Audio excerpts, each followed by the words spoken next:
আফতারের উপরে। হুম। আফতার 3 তে গোবিন্দাকে কাস্ট করা হয়েছে, 18 কোটি দেওয়া হয়েছে গোবিন্দাকে। এই নিয়ে তোমাদের কি মতামত?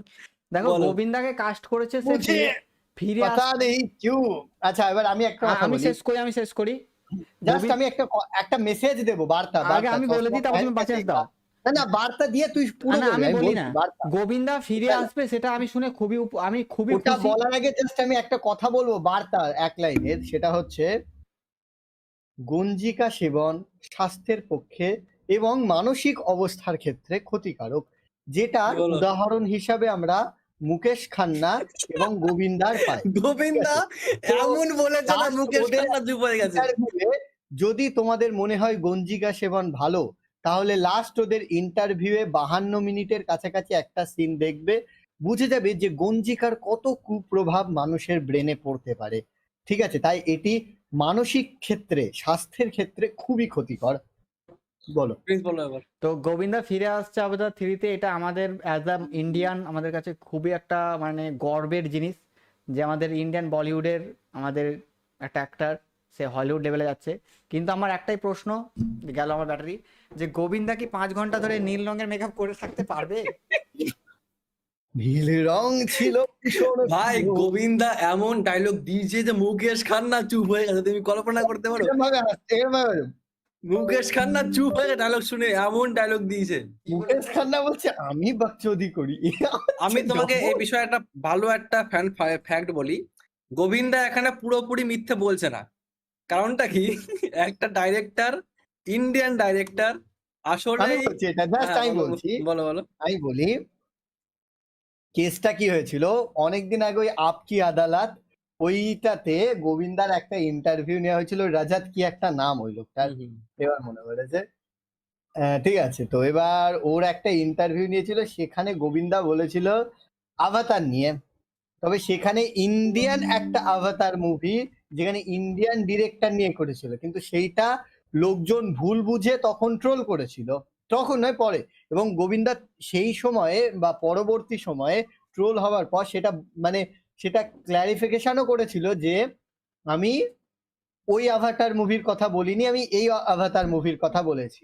ঠিক আছে, যে শিবজি কা আভাতার এরকম ভাবে বলেছিল সেখানে, শিবজি কা আভাতার এরম টাইপ। এখানে মানে তোর ওই ডিরেক্ট জেমস ক্যামেরুন ওয়ালা আভাতার বলিনি।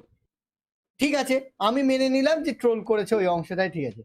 কিন্তু মুকেশ খান্নার ইন্টারভিউয়ে গিয়ে ওই ট্রোলটাকে সিরিয়াসলি নিয়ে সে পুরো পাগল হয়ে গিয়ে বলছে যে জেমস ক্যামেরুনের সাথে ওর ইংল্যান্ডে দেখা হয়েছে, নিউ ইয়র্কে সে নিউ ইয়র্কে দেখা হয়েছে, সে আমাকে কত 18 কারোর না 20 কারোর ইয়ে করেছে। আমি বলেছি রাজেশ খান্না এর আগে একটা লুল্লা ক্যারেক্টার করেছে, ঠিক আছে, তাই বলে আমিও লুল্লা হয়ে যাব, খোঁড়া একটাই দেহের একটা ইয়ে ওই সেই, মানে মানুষ দেখছে যে ও ট্রোল করছে, ও জানে আবার ট্রোল করবে। আমি পুরো এটাকে স্পটলাইটে আসার জন্য, কারণ গোবিন্দা এখন অনেকদিন কাজ পায় না, অনেক দিন কোনো কাজ পায় না, এইটার আলোচনায় আমি তো আসার চাই জন্য গোবিন্দা সালমান খান পার্টনার 2 নিয়ে আসুক, সত্যি বলছি আবার বক্স অফিস ঘুরে আসবে। গোবিন্দা করবে না, ওটা গোবিন্দা তো নিজের করবে না, ওর গোবিন্দা রেগে অন্য আছে ওটার দুনিয়ায় প্রতি, থাকে, না বলিউডের প্রতি ওর একটা আলাদা অন্য দুনিয়ায় থাকে। দেখো আমি একটা কথা বলি এখানে, ঠিক আছে, অডিও নেই, ফিগারও নেই। আমি একটা কথা বলি এখানে, ঠিক আছে, আমার মনে হয় যে কটা অ্যাক্টর তুমি দেখবে 90s 80s সুপারস্টার ছিল, পরে ওরা একদম ডাউন হয়ে গেছে ওদের ইগোর জন্য, যে ওরা হিরো ছাড়া প্লে করবে না, ওরাই একমাত্র বলিউডকে খারাপ বলে।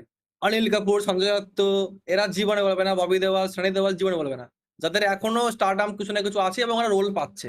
গোবিন্দাও রোল পায়, গোবিন্দা করে না, ও হিরো ছাড়া কিছু করবে না। তাই এবার এখনকার যুগে গোবিন্দাকে কেউ হিরো বলে মানবে না, এটা ফ্যাক্ট। ওর লুকও নেই হিরোর, ওর সে আগের স্টাইল এখন চলবে না, এটা ওর মানতে হবে। আর যারা তুমি বলছো না যে ও ইচ্ছা করে করছে লাইমলাইট হওয়ার জন্য, ও ইচ্ছা করে না, ও বিশ্বাস করে যে জেমস ক্যামেরনকে বলেছে, ও জেনুইন মানে ওইটা।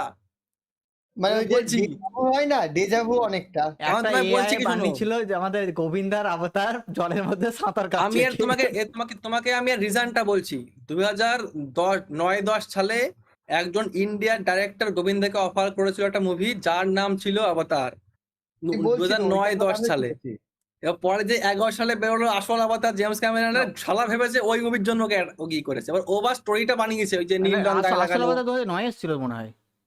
ওই যাই হোক, মানে হ্যাঁ। 1-2 বছর আগে আসলে অফার হয়েছিল। তো অল ওভারে মুকেশ খান্নাও ডিলুশনাল লোক, গোবিন্দাও ডিলুশনাল লোক, স্বপ্নের দুনিয়ায় থাকে এরা, আলাদাই পাবলিক।